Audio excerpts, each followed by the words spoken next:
Shabbat Shalom, Javerim, bienvenidos una vez más a este su espacio de estudio de las mitzvot. Hoy empezamos con la mitzvah número 40, vamos a ir directo al grano para que nos rinda. Y bueno, justamente en esta ocasión la mitzvah que completa 40, dice aquí en hebreo, la mitzvah Hamashlima Arbaim, básicamente es un desglose de la mitzvah anterior. La mitzvah anterior estuvimos hablando la última vez acerca de la cita en Éxodo 22, cuyo contexto habla de las cosas extraviadas, las cosas que tú te encuentras, y pues evidentemente pone como gran contraste el tema de hombres y mujeres, cosas que un hombre se encuentra que se sabe perfectamente que son de mujer y cosas que son de hombre y que la mujer también sabe perfectamente que lo son y no se pueden quedar con ellas. La idea aquí es gestionar una sociedad honesta, íntegra. Moshe está escribiendo todas estas mitzvot porque evidentemente cada mitzvah es una virtud de Hashem y esto nos está enseñando acerca de él. Hashem es honesto, es íntegro y no, digamos, se reserva cosas escondidas. Muy bien, aquí lo único que nos dice este comentario de la mitzvah 40 es que, bueno, evidentemente un hombre como esto, que cometa un acto tan deplorable como ocultarse a sabiendas una prenda, sobre todo cuando es tan evidente el contraste por ser una prenda femenina, sea un anillo, una joya, cualquier atuendo, ¿no? Va a ser azotado en este caso.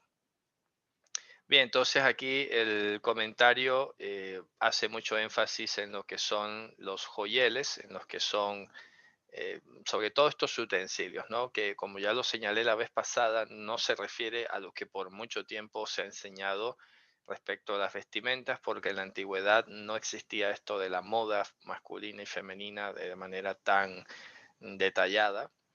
Y pues muchas veces hoy se entra en unas discusiones que, bueno, en este caso yo creo que somos sensatos, lo que es de hombre es de hombre, lo que es mujer es de mujer. No necesitamos estar de pronto, digamos, discutiendo mucho sobre esa parte. Aquí lo que se está hablando es la honestidad, es lo más importante.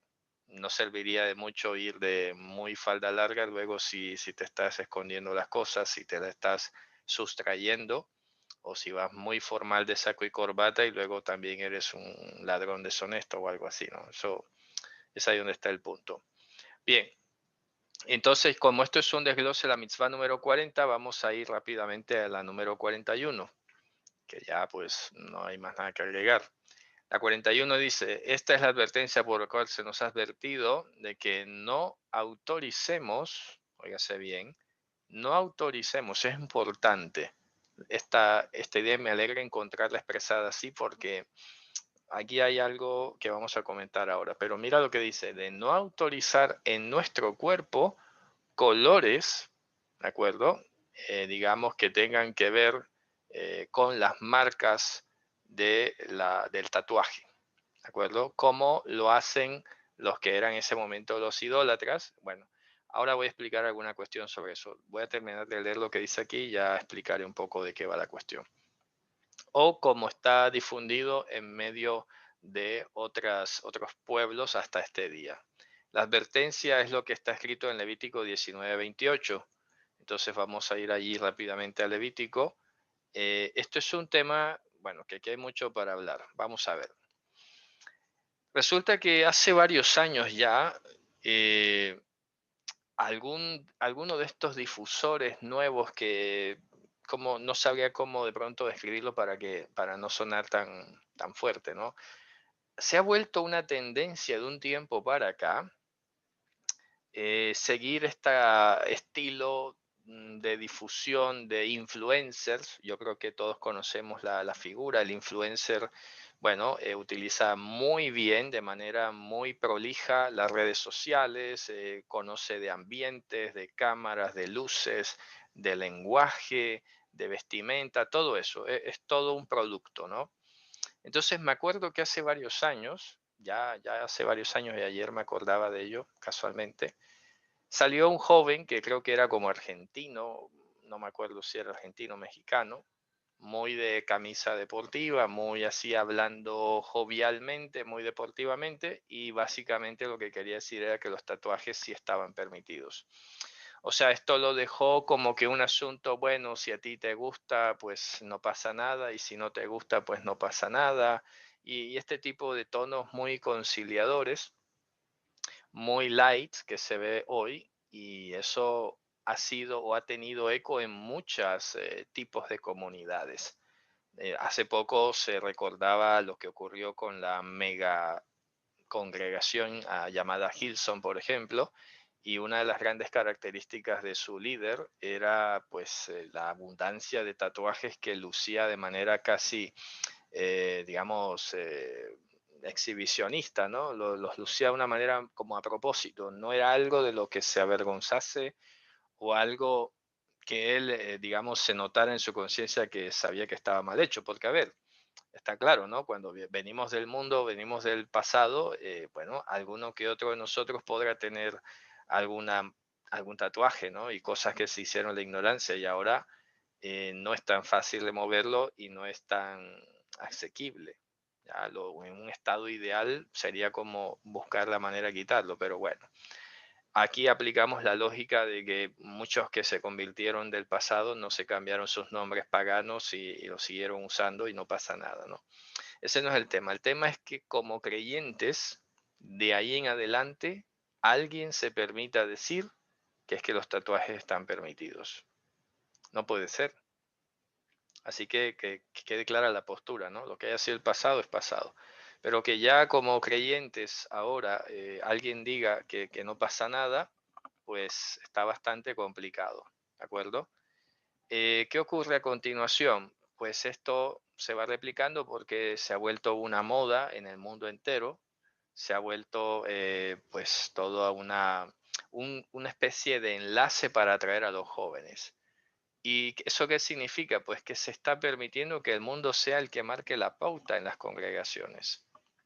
Y se piensa que por ser flexible con este tema, los jóvenes van a llegar mejor o van a sentirse más a gusto o simplemente se usa para reafirmar que eso era para los judíos, por ejemplo. Pero resulta que vamos a leer la fuente de esta mitzvah que se encuentra aquí en Levítico capítulo 19 y habíamos dicho que es el verso 28, ¿no? Entonces dice a continuación lo siguiente, porque a mí lo que me disgusta es la astucia o es el discurso capcioso, tramposo, porque entonces vamos a leer desde el versículo 26. Dice, lo tohlu al adam, lo tenahashu velo teonenu. Viene hablando precisamente de prácticas paganas, de prácticas que hacen los pueblos, y empieza diciendo el 27, lo takifu peat roshechem. Aquí se está refiriendo efectivamente a lo que era el corte realizado por lo que hoy son los monjes. Esto de raparse la parte inferior de la cabeza, todo el borde bastante rasurado, rapado por completo, que acuérdense que esto tiene una connotación muy especial y es que a los leprosos era a los que se les caía el pelo de los lados. Entonces, rasurarse el pelo, oígase bien, rasurarse, de una cosa es que yo me corte el cabello, lo tenga bajo, y otra cosa es rasurármelo. Por eso está diciendo, no van a rodear la coronilla de vuestra cabeza y no van a destruir la esquina de vuestra barba. Aquí se está refiriendo al hecho de que no se puede hacer ningún tipo de manifestación en orden, digo, ¿no? Siguiendo principios del mundo, principios paganos, ¿de acuerdo? Eso en general. Ahora, si vamos un poco más allá, lo ideal efectivamente es que el hombre, digamos, no se rasure en lo absoluto la barba. Hemos hablado mucho de eso en otras ocasiones, porque es un símbolo, digamos, de lo que Hashem ha fijado como la masculinidad y en la escritura y todo esto. Esto de afeitarse y rasurarse es un poco de las naciones extranjeras, ¿no? Entonces luego dice el 28, aquí donde viene el punto. Beseret la nefesh lo titnu bibzarchem. Rasguño, dice literalmente, por nefesh. Es interesante que diga rasguño por nefesh, porque aquí puede tratarse de muertos, óigase bien, porque yo creo que la mayoría de las Biblias pone muerto en el versículo 28. No sé si ustedes me lo pueden confirmar o de pronto alguno de ustedes tiene la Biblia a la mano, Levítico 19, 28, y puede ser para que se den cuenta que allí, si mal no recuerdo, las Biblias suelen poner muerto. Beseretz la nefesh. Ahí no dice muerto, ¿de acuerdo? No dice muerto en primer lugar. Vamos a ver en el chat, porque aquí sí me gustaría que participaran. Verónica dice que muerto, correcto. Otra versión que de pronto diga otra cosa. Si no tienen una versión que diga otra cosa, pues ya no es necesario que pongan en el chat la palabra muerto. Si tienen alguna versión que diga otra cosa, por favor colocan la versión y la palabra que usa. Pero ya lo recordaba más o menos así. Fíjense ustedes que en el texto original no dice muerto. Entonces, aquí está diciendo Beseret la nefesh. ¿Ok? 19:28, Levítico 19:28 es el verso que estamos leyendo. Entonces, esto es muy curioso porque al decir nefesh, estamos viendo que es en general por cualquier persona. Una rasgadura por cualquier persona, por cualquier pescuezo. Hemos hablado que la palabra nefesh es pescuezo y que por extensión se utiliza para designar a cualquier organismo vivo. De hecho, los pájaros, los animales son nefesh, todo es nefesh, el ser humano es nefesh. Esto de que, por ejemplo, me voy a tatuar mi mascota que se murió, me voy a tatuar las mariposas porque me gustan, me voy a tatuar el nombre de una persona querida o me voy a hacer la imagen de mi bebé. Es que no, no se puede. Esto es interesante, repito, está haciendo y hablando de rasgaduras inclusive, hablando de, aquí me dice Biblia Torres Hamad 1825, no sajaré vuestra carne por la muerte de nadie, es que una vez más vuelve a usar la palabra muerte. Aquí no aparece la palabra muerte en lo absoluto. Dice, Beseret la nefesh, ya está. Por cualquier cosa que sea llamada nefesh, esté viva o esté muerta. Ese no es el punto. El punto es que sea un nefesh. Ahora, cabe decir evidentemente que él dice nefesh no porque ahora algunos razones, entonces si no es nefesh, entonces sí me lo puedo hacer. Hombre, que no. Eso sería, vamos, pero a veces me toca desplegarlo todo para no dejar lugar a cualquier duda. Cuando menciona Nefesh es porque efectivamente es a aquello que más nos podría motivar a hacernos una inscripción de esta, una sajadura de estas, porque es lo que está detrás de un sentimiento, es una cuestión, una crisis existencial, un luto, lo que sea. Entonces, por eso se utiliza Nefesh, que, repito, muestra un poco la cercanía, pero por defecto, implícitamente, no hay lugar a ningún tipo de tatuaje, ¿de acuerdo? Para cuestiones inanimadas, cadenas, torres, cosas por el estilo. Y la palabra ánima es igual a nefesh, no exactamente, lo que pasa es que en latín ánima es lo que se utilizó en principio para el movimiento inexplicado de las cosas, pero luego adquirió el sentido de alma y ya está clarísimo en este canal, en este espacio, que hemos enseñado precisamente que no existe esto de alma, no existe espíritu, no existe una vida que trascienda después de la muerte y se vaya a alguna otra dimensión y ni mucho menos al cielo. Ni la palabra Cristo ni Mashiach o Jesús, nada de eso, porque es que yo me acuerdo, yo he sufrido mucho y me ha tocado usar de algo de verticalidad, porque muchas personas ya se imaginarán que me han preguntado, oye, ¿cómo se dice esto en hebreo? ¿Cómo se escribe mi nombre en hebreo? Y ya yo como que conozco la pregunta y les digo enseguida, ¿tú te piensas tatuar esto? No, que sí, que bueno, pues no te lo puedo decir, lo siento. Claro, porque ni de lejos voy a ser cómplice de eso. Digo, deje de tatuarse, hombre, eso no está bien. Aprovecho un poco la confianza que me dan y se los digo en ese tono. Y deje de tatuarse, que eso no está bien. Entonces, importante, serets, la palabra seret se refiere, repito, a las rasgaduras en la piel. En principio, óigase bien, pero también vale decir que se utiliza cierto tipo de tatuajes o de marcas en las que la piel justamente es trabajada, es cicatrizada para generar ciertos efectos en 3 dimensiones y cosas por estilo. Y por eso dice, Seret lanefesh lo titnu bibzarhem. Cuando dice no darán, no darán, es aquí donde es compatible lo que puso Maimónides, no permitan. Porque, por ejemplo, a veces no es solo de que tú quieras hacértelo o tú voluntariamente, sino que otro te lo venga a imponer. Por ejemplo, esto suele pasar mucho en el ejército. Por eso es que la Torah tiene múltiples dimensiones.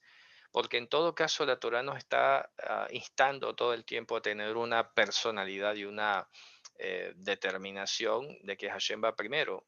A veces la presión de grupo, si eres parte de este equipo o de este grupo o de este conglomerado, pues te tienes que hacer esta marca como identidad y cosas por estilo que a veces se oyen, ¿no? Entonces por eso dice Lotit nu, no permitirán, no pondrán, pondrán el sentido de permitir. Lotit nu bibzarhem. Por ningún motivo permitan que otro, si ya está mal que ustedes lo quieran hacer, pues también no permitan que otro se los venga a imponer bajo ninguna presión. Y luego dice, Uchtovet ka'aka lotit nu bahem. Y escritura de ka'aka. Así es como se dice la palabra tatuaje en hebreo. No permitirán en ustedes. Yo Hashem. Me gusta mucho lo de permitir porque, repito, puede ser que nosotros tenemos que estar preparados, como lo dije la última vez que nos encontramos aquí. Tenemos que estar preparados porque a veces las situaciones nos sorprenden. A veces una circunstancia te toma de sorpresa y tú como que te quedas frío y no sabes qué hacer. ¿De acuerdo? Pero la Torah siempre se está anticipando y te está diciendo, y por eso es muy bueno estudiarla, para que la tengas allí clarísima y te afirmes en Dios y sepas cuál es su voluntad y ya de ahí en adelante te importa lo que diga el resto. ¿De acuerdo? Oye, si yo no me pongo esta marca, no me vas a recibir, pues mira, no me recibas, que no me hace falta. Así, tiene que ser una postura en la que Dios siempre sea el punto de inflexión.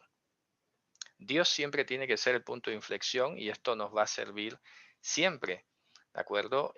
Para poder discernir las cosas. Nada se puede poner por encima de la voluntad divina, sea lo que sea. Que alguien, por ejemplo, dice que por amor uno o lo otro te quiere venir a presionar, no, pues no, Dios está primero y ya está, eso es lo que basta. Muy bien, volvamos entonces a nuestra mitzvah. Aquí nos está diciendo Maimónides que en la tradición se decía que el que traspasa esta negación merecía azotes. Por ejemplo, no era...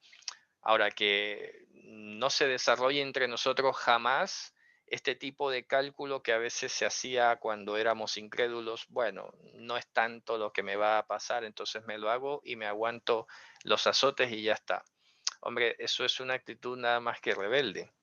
No puede ser. Tú nunca puedes ponerte a calcular cuánto cuesta pecar. ¿Sabes? Nunca. No puede ser.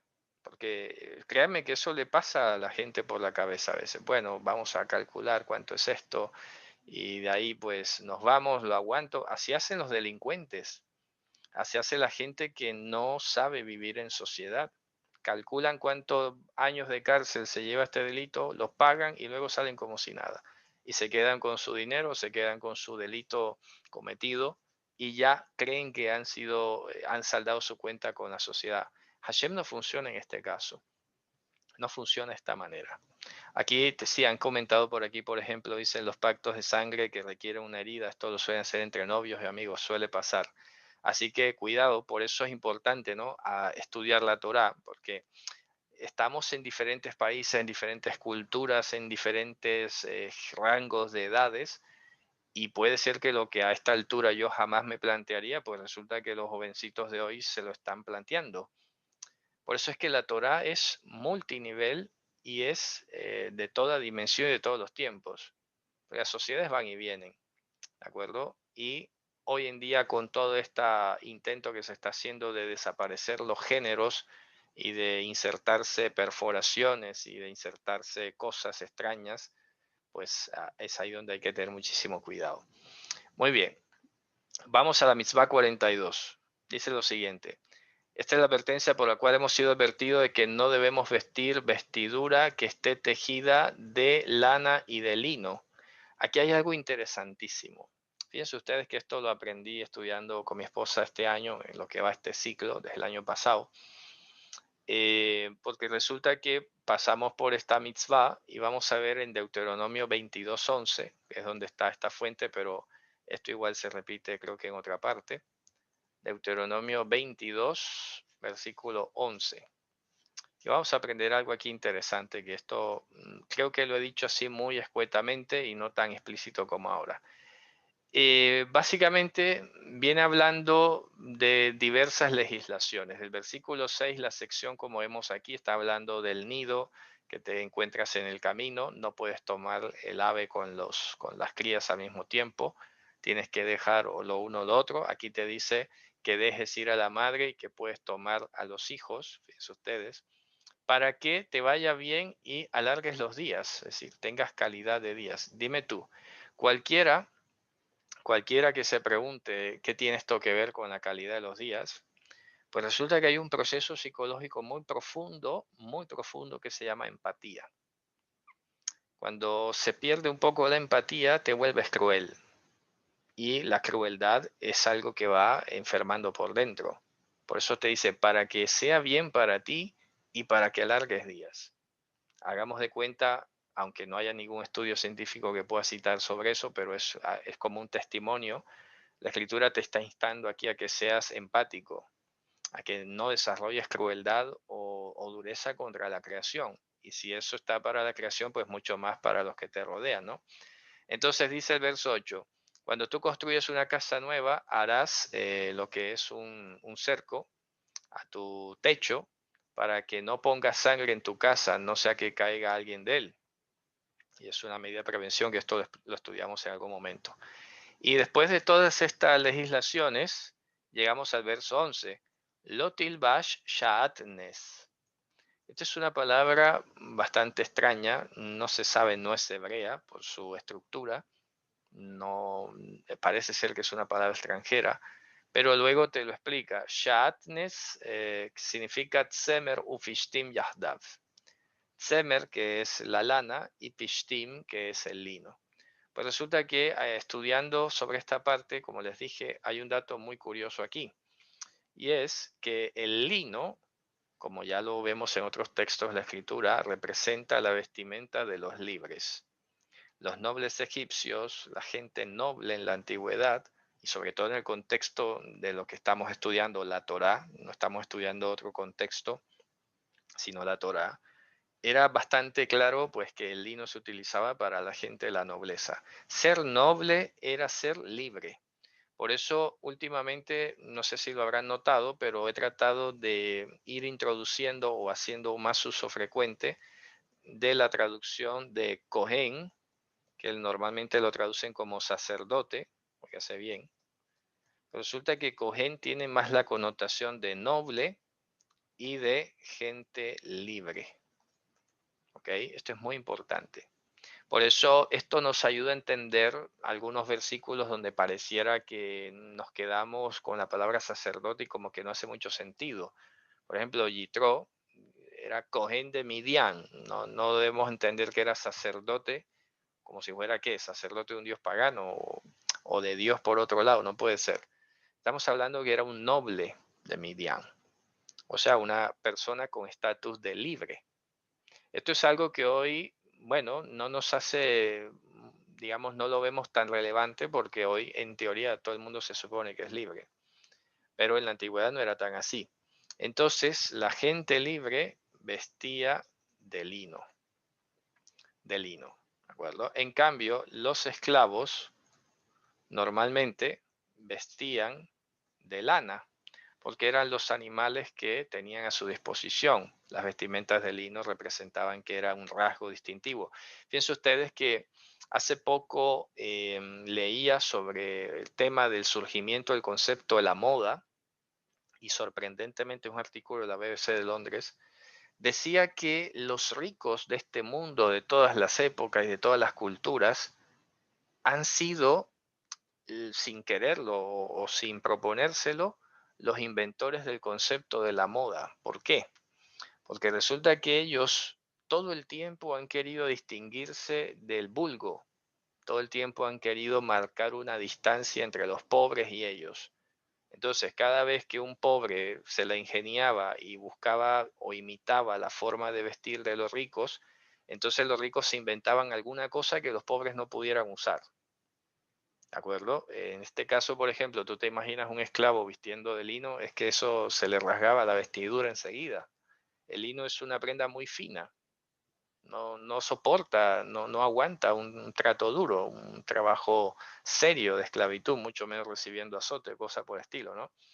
En cambio, pues además hay que decir que los esclavos vivían unas condiciones bastante más complicadas que tenían que resguardarse también del frío y todo lo demás.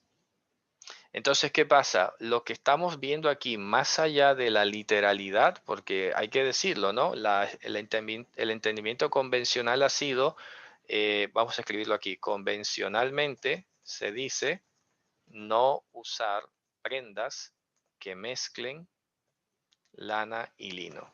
Pero fíjense ustedes, esto es una cuestión que si la tomamos desde esa literalidad suena bastante compleja, porque en últimas nosotros no sabríamos de qué están hechas las cosas.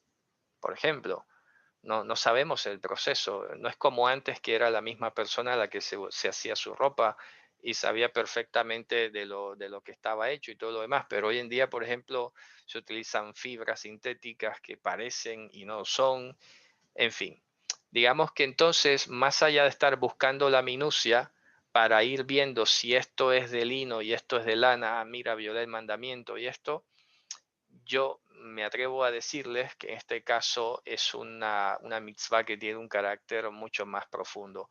Hagamos de cuenta que es como cuando Pablo dijo, no pondrás bozal al buey que trilla. Oye, que ya está bien que de pronto tengas cuidado de los animales, no quiere decir ahora que lo vas a maltratar ni nada, pero que Dios dijo eso mayormente por nosotros, los que trabajamos por su reino.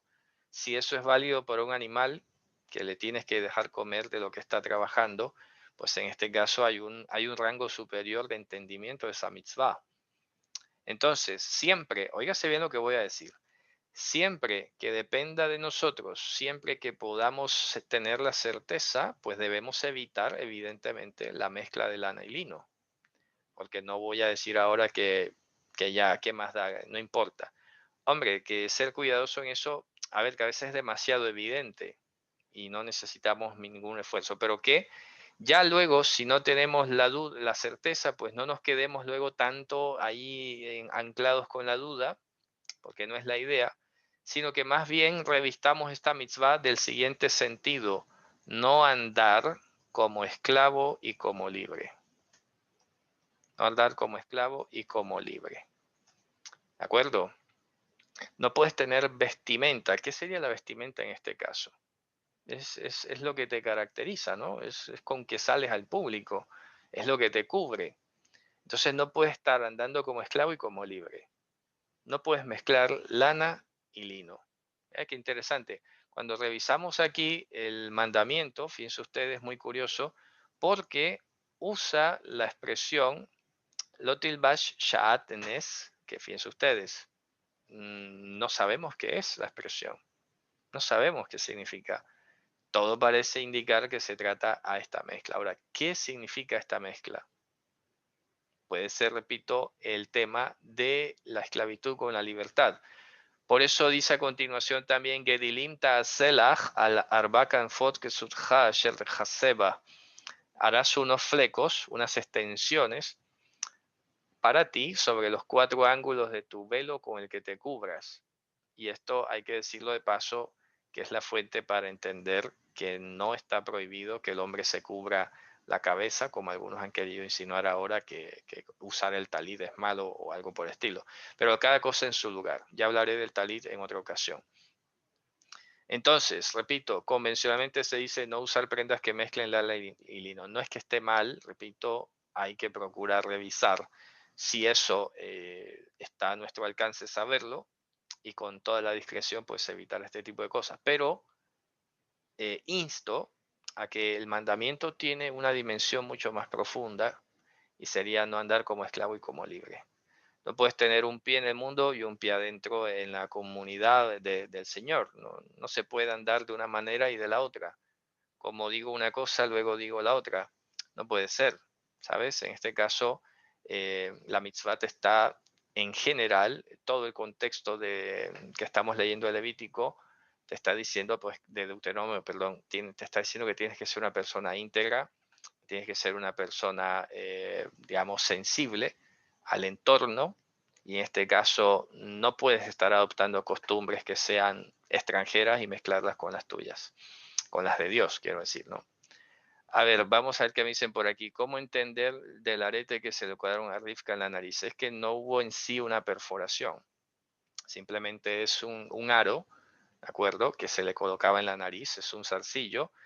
Hay que decirlo, a ver, que esto es bueno la pregunta, ¿no? Porque hay denominaciones cristianas que prohíben, que prohíben orificio en la oreja para los zarcillos. Vale, muy bien. Sí, a ver, efectivamente se trata, en este caso, porque hay que poner los extremos, ¿no? Fíjense ustedes, ¿cuántos se escandalizarían hoy si una mujer creyente se pone un zarcillo como Rivka en la nariz? Que no está mal, ¿no? O sea, no es algo que lo prohíba. La escritura nos dice inclusive en Isaías que Israel estaba adornada de esta manera y lo compara con una muchacha dotada así de esta manera como si fuera para una boda. Nos podemos imaginar bastante bien cómo lucen las novias hindúes, por ejemplo, que van bastante ataviadas de joyas en muchas partes, pero oígase bien, sin hacer este tipo de perforaciones. Entonces yo me acuerdo que en la antigüedad, digamos, era costumbre que había unas aretes de uña, por ejemplo, de presión, o hasta con imanes, cosas por estilo, y con eso se salvaba el tema de la perforación. Entonces, en este caso, yo optaría sinceramente por decir que de aquí en adelante a nuestros hijos, a nuestros, sobre todo las niñas, evidentemente, no se les perfore la oreja, ¿sabes? Ya los que lo tienen hecho, pues no te lo puedes tapar, ¿qué le vamos a hacer? Pero de aquí en adelante, en aras a decir la verdad, esto es una costumbre extranjera y no estaría bien pues que a nuestros niños de aquí en adelante, repito, a los que vengan por nacer, se les propague este tipo de perforaciones, ¿no? Que hay otras soluciones. Ahora que nos tenemos que plantear es si eso es estrictamente necesario. ¿Es necesario realmente que la mujer, por ejemplo, lleve pendientes, aretes y todo eso? Bueno, no es estrictamente necesario. Hay que hacer una reforma en nuestra forma de pensar y simplemente con el tiempo plantearnos, ¿no? ¿Qué cosas son prioridad y qué cosas vienen condicionadas por el mundo? Ahora, también quiero dar otro punto de equilibrio muy importante, que en todo caso hay que ser muy sensatos en todo. El apóstol Pablo, por ejemplo, ha dicho, la mujer y el hombre casado tienen cuidado de cómo agradar a su pareja. Esto no significa, repito, que vas a ir ahora a vestirte como el mundo y a seguir la moda del mundo. No, pero que, hombre, un cuidado, un atuendo para tu pareja no viene mal. Pero óigase bien, no siguiendo el afán de este mundo. Como bien lo dijo Pedro, por ejemplo, en la antigua Roma, cuando él dice peinados ostentosos, era que si tú averiguas, ciertos peinados artísticos se tardaban hasta 7 horas en su elaboración. Si yo me pusiera aquí de estrictamente, como te diría yo, con el látigo de la religión, me atrevería a comparar inclusive lo que a veces ocurre en ciertos salones de belleza, porque un blower, un tratamiento de cabello se lleva hasta 4 horas a veces, 5 horas, depende. O sea que estaríamos dando la vuelta llegando al mismo punto. Si Pedro escribiera su carta hoy, no sé, tal vez terminaría diciendo, oye, las mujeres no se hagan el blower, pero no voy a decir que eso es pecado, ¿sabes? No voy a decir que eso es pecado, pero que te tienes que plantear, digamos, si eso es prioritario y sobre todo también vale decirlo a veces más que para la mujer, para el hombre. Yo sé y conozco de hombres que presionan a sus esposas para que parezcan como modelos del mundo, porque pareciera que si las hayan, no sé, normales, como Dios las hizo, pues parece que ya las ponen en duda y en miedo, como que las van a dejar, como que ya no la ve tan atractiva, y eso no puede ser. Repito, esto a veces más que la mujer, va para el hombre, para que no se ponga este tipo de presiones. La mujer no puede estar siendo presionada para verse de una manera súper esplendorosa porque luego el esposo la deja si no lo hace. No puede ser. A eso, por ahí va un poco la cuestión, ¿sabes? Ahora, que la mujer por su naturaleza se tienda a arreglar y todo eso, bueno, tiene que hacer con mesura, porque es que no puede ser que la vida se vaya en función de lucir, de lucir. Hay gente que desde que se levanta se maquilla, se peina y todo para andar allí como una tacita, que luego pues parece que no se pueden desarreglar, ¿de acuerdo? Entonces todo creo que va por allí en esa dirección. Pero volviendo al tema de lo que estamos hablando ahora, la mitzvah de no mezclar lana y lino tiene un trasfondo mucho más profundo. Repito, no mezclar costumbres de esclavo, esclavo llámese de gente incrédula, con las mitzvot de Hashem, que son las conductas de la gente libre. Aquí me dicen no mezclarlo también con otajor, eso es otra, no se puede mezclar, repito, no puedes estar haciendo este tipo de alianzas. Ya lo dijo Pablo de una manera muy clara, no hay ninguna comunión entre la luz con las tinieblas. Pretender unir esas cosas, pues ya vas mal. Es que está condenado a no funcionar, sencillamente. No caminar en dos pensamientos, así es. Ok, yo creo que está claro, ¿no? En este caso, lo vuelvo a insistir. En siempre que se pueda, se inspecciona, porque es bueno recordar, es bueno todo lo demás, pero todavía mucho más profundo es tener cuidado de no andar con vestimenta de esclavo y vestimenta de libre, básicamente. Muy bien, vamos a volver a nuestro texto de las mitzvot. Permítame un segundo. Y tomamos ahora la mitzvah número 43. ¿De acuerdo? Aquí, bueno, aquí Maimónides comenta, por ejemplo, que esto era muy difundido, mezclar lana con lino entre los que hacían prácticas, digamos, mágicas en Egipto y cosas así. Pero bueno, son otros comentarios que hace Maimónides. Maimónides, sobre todo, para que ustedes lo sepan en general, me causa algo de gracia porque cuando Maimónides no tenía certeza de lo que quería decir un mandamiento, por defecto decía, es que eso lo hacen los paganos. Y ya está. Entonces como que todo lo echaba en ese saco, todos los etcétera, pues mira, en el saco de que eso es de pagano. Pero creo que en algunas cosas se queda bastante corto, la verdad. Bien, en la mitzvah 43 pues ya la hemos estudiado también. Ya se dan cuenta, él lo que hace es como estirar la masa y sacar como si fueran otros mandamientos, pero es que está implícito. Esta mitzvah 43 dice, es la advertencia por la cual hemos sido advertidos de no rapar los costados de la cabeza o de la cara, y es lo que ya leímos en el Levítico 19:27. ¿Ok? Ahora, quiero dejarlo bastante graficado, porque yo creo que a veces la gráfica ayuda muchísimo. Alguna vez lo expliqué en alguna clase, y es que si aquí dibujamos el rostro, digamos, de masculino, sobre todo, que es para donde viene la mitzvah, entonces la zona que no se puede rapar es esta zona que estoy aquí demarcando con negro. ¿De acuerdo? Esta zona que está aquí es la que no se puede rapar, lo que llamamos popularmente las patillas, y toda esta zona que va en la parte superior de la oreja y todo lo que tiene que ver con la barba. ¿De acuerdo? Todo lo que tiene que ver con lo que te crece. Ahora, que te lo puedes cuidar porque es parte del aseo, evidentemente, y todo lo demás, el del agradar a tu pareja, todo eso entra allí, pero nunca, digamos, imitar lo que hoy se está viendo. Cortes, ajaduras, perforaciones en la cara y todo lo demás, que si tú averiguas, esto viene precisamente de rituales primitivos en los que las personas hacían inserciones en la cara simplemente para ahuyentar a los enemigos. Eran a veces estrategias de guerra. Y hoy la gente cree que eso es moda. Algunas de estas perforaciones también eran, digamos, rituales para consagración a las deidades. Y la gente hoy cree que eso es moda. Porque suele pasar, ¿no? Plagio cultural. Entonces, se toman las cosas, se difunden y luego ni idea de qué es eso. Muy bien. Ok, ya después de haber explicado esta parte, hay que decir también que, por ejemplo, el mundo judío, ya saben, a veces exageran también las cosas y se hizo muy popular no solamente no rapar esta parte, que ya es la mitzvah como tal, sino que se ha hecho popular dejarse crecer las guedejas, las peot, como le llaman ellos. Entonces, por eso es muy común ver a algunos judíos ortodoxos usando unos mechones aquí que le caen de las patillas, pero la Torah no dice nada de eso. Esa es la manera como ellos han decidido hacerlo. Yo les confieso aquí entre nos que cuando el Señor me llamó y me puse a estudiar la Torah, yo me dejé de las peots. Andaba yo con mis cabellos aquí colgando.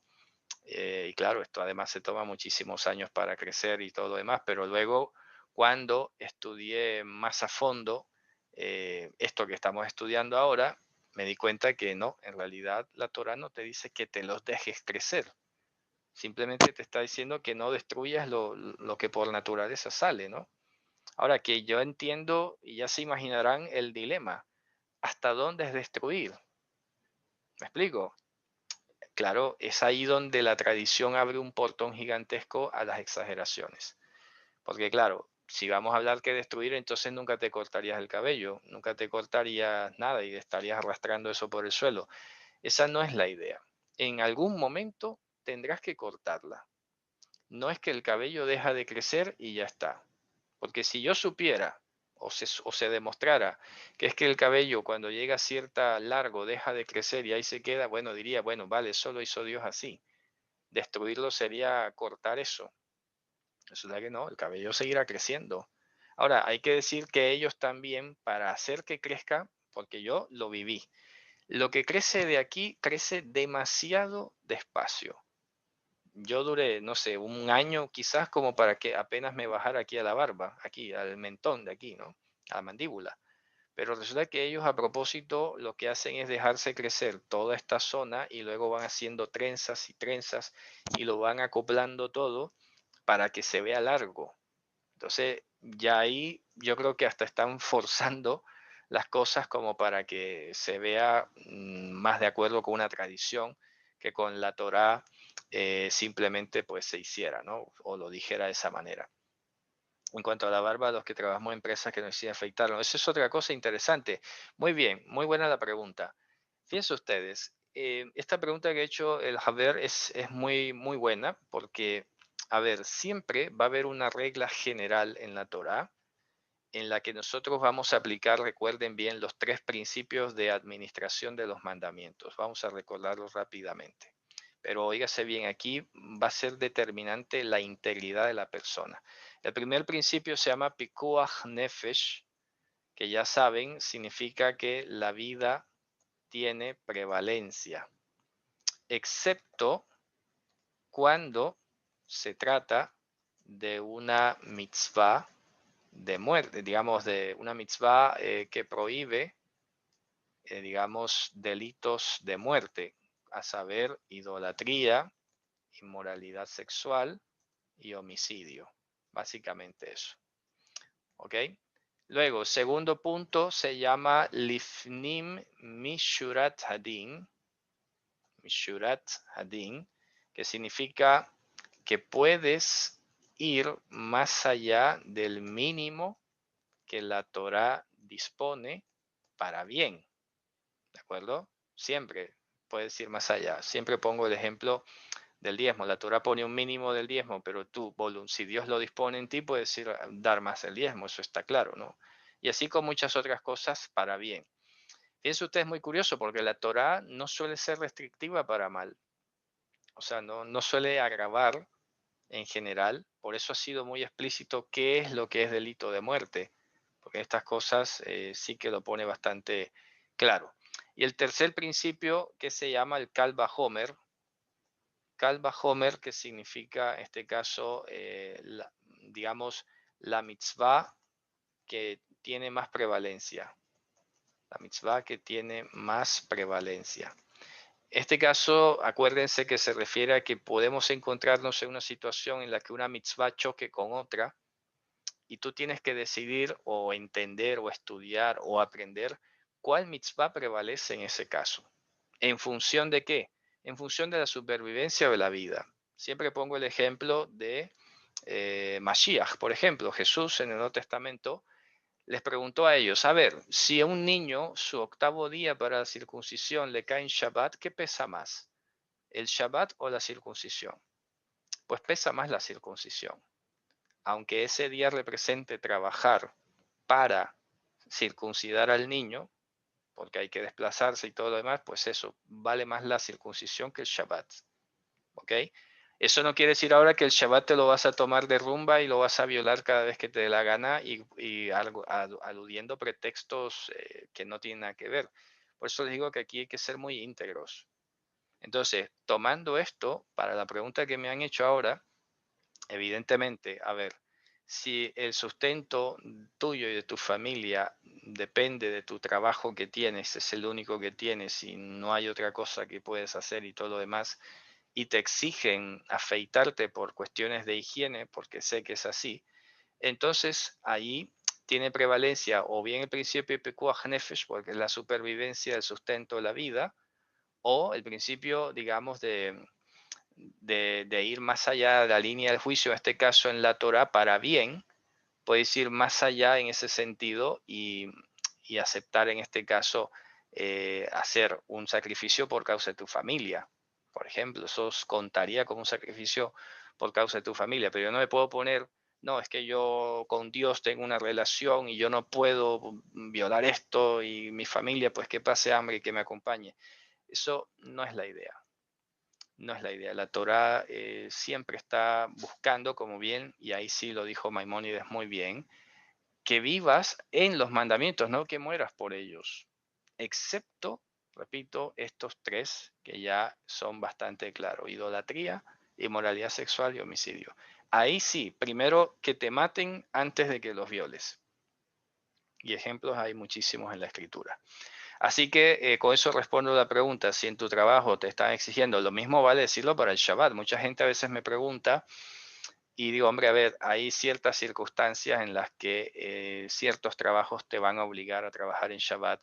Si no hay manera, porque ya has hecho el intento y no te pueden negociar el día Shabbat para que descanses y todo, bueno, pues tienes que ir a trabajar en ese caso porque prevalece el sustento de la familia y todo lo demás, pero eso no quiere decir ahora que ahí te vas a quedar ya y no lo vas a volver a intentar o no vas a buscar otra manera de pronto de solventar la cuestión, ¿ok?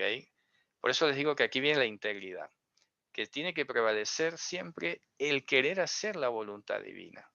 No, es muy fácil quedarse en la zona de confort. Y bueno, ya yo estoy así y ya me olvido del tema. Siempre hay que estar constantemente viendo y revisando de qué manera puedo mejorar mi observancia de las mitzvot. Esa es la regla. Siempre que puedas. Por ejemplo, lo que pasó con los nazis, los judíos en Alemania. ¿Cuántas mitzvot no tuvieron ellos que suspender, por no decir violar, o dejar de observar con tal de preservar la existencia? Seguramente muchísimas, ¿de acuerdo? Muchas, porque en este caso la vida es lo último que se va a extinguir. Ahora, ya cuando se tenían que enfrentar a estos delitos de muerte, ya ahí sí, vamos, lo tenías claro, ahí sí ni siquiera luchas, vamos, ahí sí, ya no hay manera de negociar eso, básicamente. ¿Ok? Bueno, muy bien. Esos principios son bíblicos, están implícitos. A ver, que es muy buena la pregunta, ¿no? Porque alguno de pronto pasará la pregunta por la cabeza, ¿y dónde sale eso en la Biblia? Hombre, claro está que no sale así escrito en ninguna parte. No hay una hoja ni un versículo en la Biblia donde te hable de Pikuach Nefesh, de Lifnim Meshurat Adin o de Kal Vajomer. Pero para eso están los testimonios en la Escritura. Estos son simples nombres que le dieron los sabios de Israel a esas circunstancias específicas. Y son tres. Por eso son tres reglas claras fundamentales. Ahora, no sé, si me pongo a pensar, no sé si exista un cuarto escenario, no lo sé, pero estas son las tres fundamentales. Eso es experiencia. Esto es experiencia viviendo la mitzvah. Un ejemplo, cuando hacemos la fiesta de Sukkot, las cabañas o los tabernáculos, como le llaman algunos, bueno, la regla normal es que vivas allí dentro de la sukkah y todo demás. pero ya se dan cuenta que a veces la fiesta de Sukkot cae en pleno otoño y hace un frío. Vamos, no vas a pretender meter al bebé allí y que pase frío y se enferme, porque es que tienes que cumplir el mandamiento de Sukkot. No puede ser. Hombre, la vida tiene prevalencia. No vas a enfermarte solo porque, a ver, como ha pasado, en alguna vez me preguntaron, oye, lo que pasa es que yo soy diabético y ¿cómo hago con la circuncisión? Hombre, no te la tienes que hacer, tú estás exento, no te puedes hacer la circuncisión porque te mueres, te vas a enfermar, no puede ser.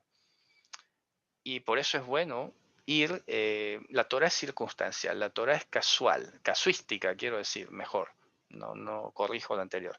La Torah es casuística. Cada circunstancia, cada caso se tiene que analizar por particular y no pretender sacar reglas, digamos, generales. ¿A partir de cuándo se observan? Pues ya lo he dicho ahora, a partir de Mashiach. Cuando Mashiach les dice a ellos, oye, ¿qué pasó con David cuando llegó con sus soldados muriéndose de hambre, donde el sacerdote y no había más nada que comer sino los panes sagrados que solo podían comer los sacerdotes? ¿Qué hizo el sumo sacerdote? Le dio a comer de los panes. No se puso a decirle a David, mira, es que esto es sagrado y como es de Dios no te lo puedo dar, así que te mueres tú y tus soldados. No, ahí suspendió la mitzvah y le dio cabida a la preservación de la vida. Y por eso Jesús lo usa como ejemplo. Y así hay muchísimos otros, ¿no? Que él pone en el Evangelio. Una transfusión de sangre, por supuesto. Hay que decir que hay algunos grupos, bueno, se llaman cristianos, yo no sé si decirles cristianos, que se caracterizan por prohibir las transfusiones de sangre. Y bueno, aparte de que es una pésima interpretación de la Biblia que han hecho, pero muy mala, no se dan cuenta, pues que en este caso se trata de preservar la vida. Ahora, aquí poco a poco nos vamos a ir enfrentando a ciertos dilemas en nuestro mundo actual, de los cuales la Torá seguramente ha hablado, pero no de manera tan clara como nosotros quisiéramos, o para nuestra comodidad. Por eso hay que estudiar muchísimo. Porque, por ejemplo, las transfusiones de sangre se hacen y es un mecanismo que existe para preservar la vida. Entonces tú accedes a eso. Ahora, ya llegarán ciertas cosas en las que entras en el dilema, oye, ¿yo estoy realmente preservando una vida o no? Porque, por ejemplo, ya cuando se declara muerte cerebral a una persona y aún así sigue el cuerpo funcionando por medios artificiales, hombre, ya ahí no estás preservando una vida. Ya ahí simplemente se ha muerto. Son los aparatos los que están funcionando allí. ¿Me explico? Es un tema mucho más amplio, pero por supuesto que siempre que se pueda preservar una vida, se tiene que preservar. Esa es la regla. ¿De acuerdo? Muy importante. Muy bien, vamos a continuar. Entonces, tenemos aquí, ya vamos a ir terminando poco a poco. Ya se nos ha ido el tiempo rapidísimo. Bueno, llegamos a la mitzvah 44.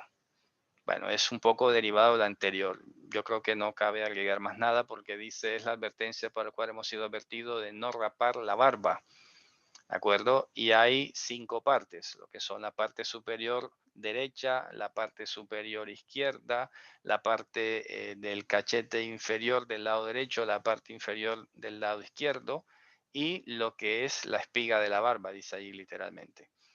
Entonces, en teoría, repito, no está bien desbastarse, raparse toda la barba. No dice que tengas que tenerla larga necesariamente. Ahora, si a alguien le va bien dejarse la larga, pues ya está.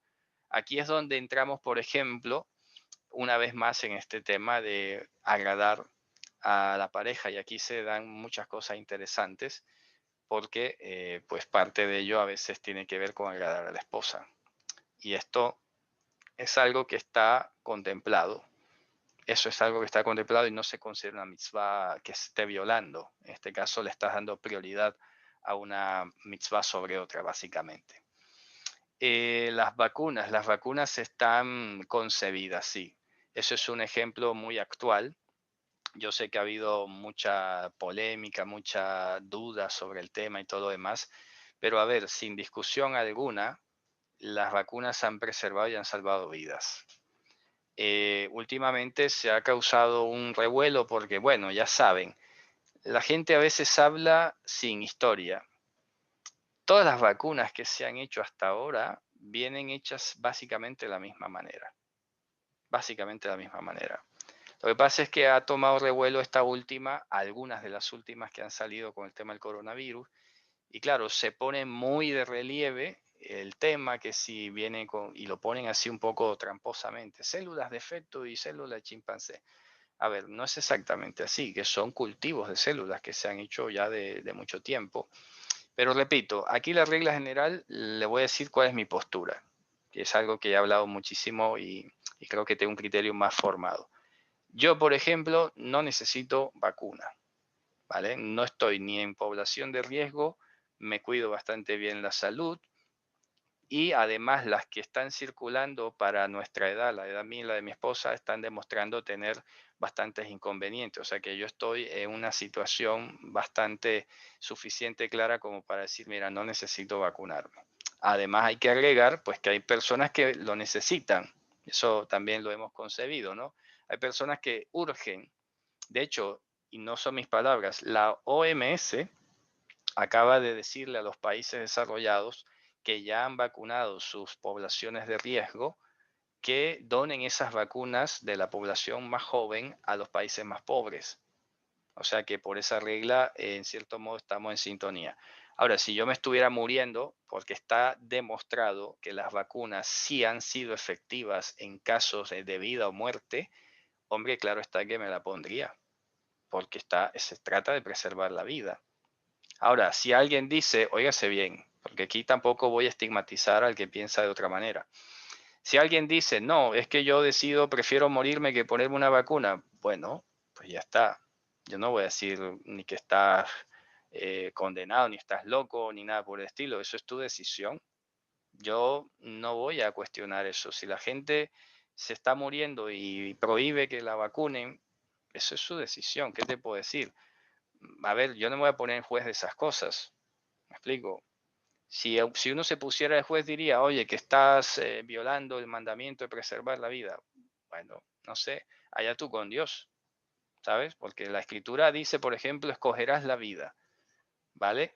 Escogerás la vida. Eso es una mitzvah, escogerás la vida. Pero si alguien decide que no, porque tiene sus prejuicios y sus cosas, bueno, ya está. Lo que yo no quiero es que se use el miedo como instrumento y se dejen ustedes panicar, digamos, infundir y todo un montón de cosas que a veces se dicen que no van de pronto a ninguna otra parte. Simplemente se aprovecha una ola de informaciones, de a veces cosas incompletas y todo lo demás. Y pues la idea es simplemente saber con sensatez que se trata de la vida y qué puedes hacer por preservarla. Y pues simplemente, ya lo he dicho, si alguien se empecina a decir que no, pues ya está, no pasa nada. Muy bien. Aquí me preguntan, ¿la mujer vestir con decoro puede usar pantalón? Hombre, lo que se llama pantalón, sí, pero está claro, repito, eso lo mencioné al principio. Porque se ha visto mucha falda hasta los tobillos, pero por ejemplo, supremamente insinuantes o transparentes. Entonces, ¿a qué estamos jugando? Entonces, yo valoraría más un pantalón holgado, formal, elegante, digámoslo así, que una falda súper apretada que llega a los tobillos o una transparencia. Yo creo que aquí, repito, cada quien sabe, como lo dije la última vez, para qué te vistes y para quién te viste. Ahora, no sé, puede ser que exista un hombre o una mujer que no sea muy versado en el tema de cómo se debe vestir de manera recatada. Bueno, para eso están las más ancianas, entre las mujeres y entre los hombres, para decir, mira, esto es lo que yo te puedo decir que es recato y es elegancia y es lo formal. Ya está. Y ahí es donde la Torah no te pone un criterio específico de cómo debe ser la vestimenta, porque, a ver, eso varía hasta entre culturas y cosas por el estilo, ¿de acuerdo? Esto es bastante, puede ser bastante subjetivo, porque si tú vas a la India, pues la India las mujeres se cubren muchísimo, ¿no? Las musulmanas también. Pero si vas a América, allá de pronto el concepto de recato puede ser que no esté tan al mismo nivel de las musulmanas y las hindúes, pero no quiere decir ahora que sean vulgares. Ahora, si una musulmana ve a una americana dirá que está desnuda, por ejemplo. Y estas son cosas que hay que saber manejar muy bien. Ahora, hoy estamos enfrentando un desafío muy curioso, y ya con esto voy a despedirme, y es la globalización. Antes, uno difícilmente se enteraba cómo vestía en la otra parte del mundo, por ejemplo. Pero hoy en día, como de repente hoy estamos viéndonos, hay redes sociales, hay todo un revuelo de intercomunicación, entonces ve tú a saber si hay alguna persona en una parte del mundo que viste como es normal dentro de ese contexto y luego la ve la otra parte del mundo y dirá que está vistiendo desvergonzadamente, por ejemplo. Entonces, ahí hay que tener también un poco más de prudencia. En todo caso, creo que la regla general, en general, la regla es que no vistamos para, digamos, generar en otras personas tropiezo. ¿De acuerdo? Generar en otras personas tropiezo. El discurso feminista de hoy en día está llevando eso a, digamos, a unos niveles complicadísimos, yo creo que despegados de la realidad, porque pretenden ir, por ejemplo, desnudas por la calle y que ninguna persona ni ninguna cosa les diga nada, porque tienen derecho a andar así. Bueno, no sé desde qué punto es derecho eso, pero claro, como he dicho siempre, ¿no? Es como pretender ir por una calle peligrosa con lleno de oro y que nadie te atraque. No sé, entonces luego se ofenden si a alguno le falta el respeto y pretenden decir que luego el hombre es el malo y cosas por el estilo. Yo creo que la Torah es muy clara. No seamos tropiezos ni a griegos, ni a gentiles, ni a ninguno de la congregación del Señor. Esa es la regla. Si tienes dudas, si estás siendo tropiezo, pues pregúntale a alguien de tu comunidad local, de allí donde tú vives, si eso se puede considerar tropiezo y acéptalo y acepta el consejo o acepta la guía y ya está. ¿Me explico? Porque es que hoy pretender, digamos, hacer leyes que apliquen en todos los contextos y en todas las partes del mundo es una tarea agotadora. Yo creo que no tengo cabeza para concebir una cosa así, ¿sabes? Yo, por comodidad, diría, bueno, que las mujeres vistan como musulmanas y ya está. ¿Me explico? Podría decirlo, ¿no? ¿Y qué hay de malo? Pero, hombre, las cosas no son por comodidad del que enseña o por comodidad del líder, pero tampoco por comodidad de la persona en sus circunstancias, sino que tienes que procurar simplemente saber a conciencia, repito, y si alguien te hace una observación, porque puede pasar, ¿eh? Puede ser que tú no lo hagas con mala intención, te vistas porque es lo que te vino de pronto a hacerlo, pero resulta que viene una persona y se te acerca, porque yo creo que ahí es donde Dios lo manda, ¿no? Y te dice, oye, hermano o hermana, es que esta manera de vestir está un poco complicada aquí. Tú no te tienes que ofender, no te tienes que ofender, tienes que asumirlo como que Dios te lo está mandando a decir y ya está. Y tomarlo como una corrección porque todas las correcciones son buenas. ¿Ok? Bueno, muy bien, Javerim, con esto entonces hemos terminado. Gracias a todos por su asistencia. Espero que haya sido claro todo lo que hemos hablado. Cualquier duda, pues se comenta ahí en el canal o algo. Y ya nos veremos en una próxima. Que tengan Shabbat Shalom y Leitraut. Shalom.